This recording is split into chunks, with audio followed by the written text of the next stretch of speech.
এখন একটা ভিডিও হয়েছিল, হ্যাঁ ভিডিও করেছিল, কিন্তু সেই ভিডিওটা ও দেখে হঠাৎ পোস্ট করে দেয়, দিয়ে বলে যে তুমি যদি আমাকে বিয়ে না করো আরো ভিডিও পোস্ট করবো, তোমার লাইফ বরবাদ করে দেবো।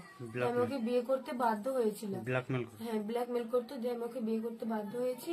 আর এখন ও ওইসব ভিডিও ভাইরাল করে এখনো আমার দিকে আর ফিরে তাকাচ্ছে না, এখন অন্য মেয়েদেরকে নিয়ে ফুর্তি করে বেড়াচ্ছে। এখন তাহলে আমার লাইফটা কি হবে? এখন তো আমার পুরো জীবনটাই বরবাদ করে দিল ও। তাহলে আমি এখন কি করব আমি, বলেন?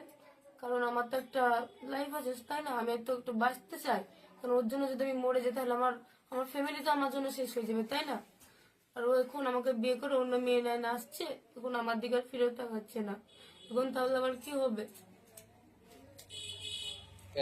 যে ছেলেটা অ্যাকিউজড আছে, সে মাইনর ছেলে আছে, তার বয়স হচ্ছে 17 ইয়ার্স। ওর বিরুদ্ধে একটা অ্যালিগেশন ছিল যে একটি মেয়ে একটা এলিগেশন দেয় যে তার সাথে শারীরিকভাবে সম্পর্ক করে এবং সম্পর্ক করে তাকে মিসইউজ করা হয় এবং তার পরিবারকে ভয় দেখানো হচ্ছে। তো সেই মেয়েটির বাড়ির লোকের কমপ্লেনের উপর বেস করে একটি স্পেসিফিক কেস রিজু করা হয়েছে রেজিনগর থানায়, এবং যেটা পক্সো অ্যাক্টে রিজু হয়েছে এবং চাইল্ড ম্যারেজ প্রোহিবিশন অ্যাক্টের মধ্যে দেওয়া আছে।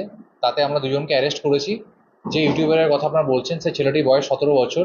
তো অ্যাজ পার পক্সো অ্যাক্ট তাকে আমাদের জুভেনাইল জাস্টিস যে বোর্ড আছে জেজেবি, সেখানে প্রোডাকশন করতে হবে এবং তারা যেটা সিদ্ধান্ত নেবে তাকে মেবি হোমে স্থানান্তরিত করা হবে এবং আমাদের বাকি যে লিগেল প্রসিডিওর আছে মেডিকেল থেকে শুরু করে সেখান থেকেই হবে। পিসির আমরা পিসি নিচ্ছি না, কারণ জুভেনাইলদের পিসি নেওয়া হয় না।